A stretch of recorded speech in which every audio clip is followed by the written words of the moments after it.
Hola, Liternauta, tenés que contar un cuento, te pidieron que escribieras uno. Y pensás que sos más aburrido que una partida de ajedrez por radio.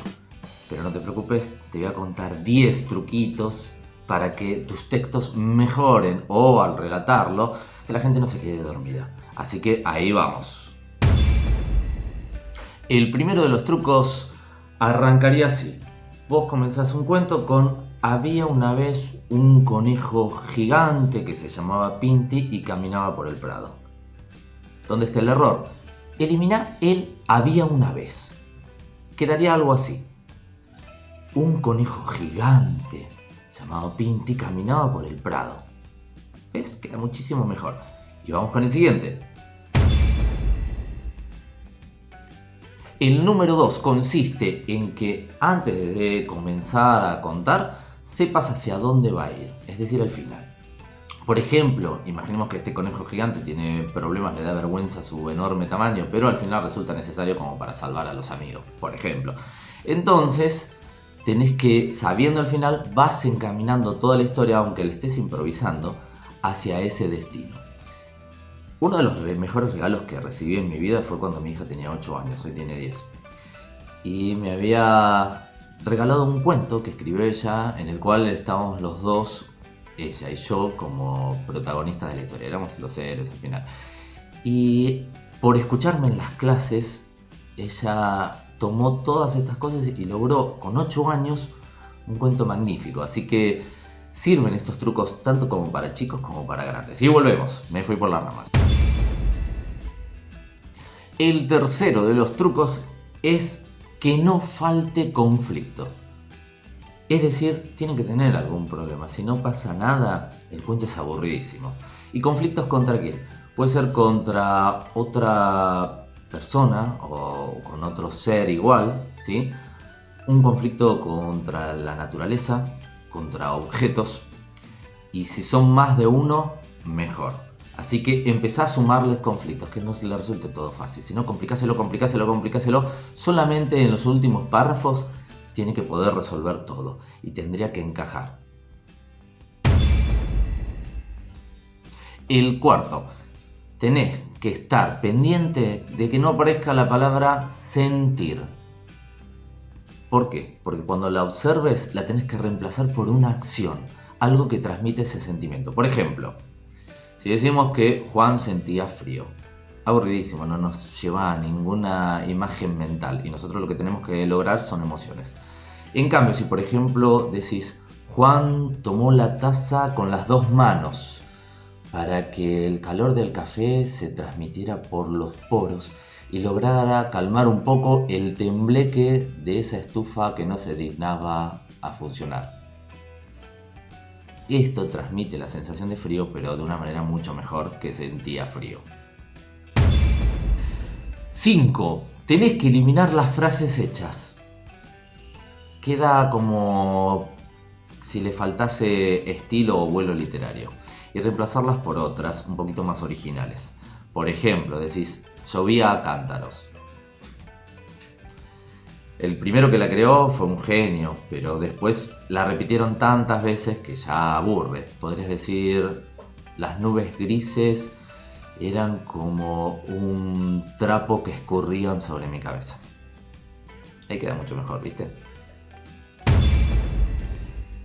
El sexto truco tiene que ver con el quinto, con el de recién, y ya que estamos vamos a tomar el mismo ejemplo. Decíamos que las nubes grises eran como un trapo que escurrían sobre mi cabeza. Bien. Si eliminás el cómo, este símil que habíamos dicho recién, es decir, comparar las nubes con un trapo y la lluvia a cántaros con esto que chorrea, lo eliminás el cómo y se transforma en una metáfora. Las nubes grises eran un trapo empapado que escurrían sobre mi cabeza. El séptimo truco se lo copié a Ricardo Piglia, un escritor argentino, que decía que en un cuento siempre hay 2 historias. Una que es la evidente, la que se ve, y la otra vedada, oculta, que se revela solo al final. Esto le da un matiz muchísimo más interesante. ¿Qué quiere decir? Por ejemplo, imaginemos que el conejo, vamos a ocultar una de las historias que quiere transformarse en héroe o que le gusta una coneja que anda por ahí, qué sé yo. Y esa la vedamos y vamos avanzando en la otra historia, la visible, hasta que al final se revelan juntas las dos, se unifican.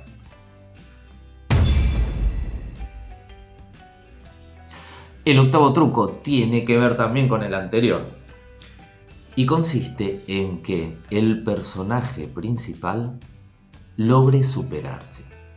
No siempre se da, pero esto ayuda a la historia, sobre todo si es relativamente largo. Es decir, que algún conflicto interno que tenga logre superarlo al final de la trama. No sé si te acordás, por ejemplo, la película de Truman Show. Si bien había te estoy spoileando, había una trama visible que era la de, por ejemplo, que lo estaban observando a él, había otra oculta que era el temor que tenía al agua. Y esto le impedía salir del lugar, de la isla. Bueno, al final él logra superar ese temor y a la vez se resuelve el otro conflicto también.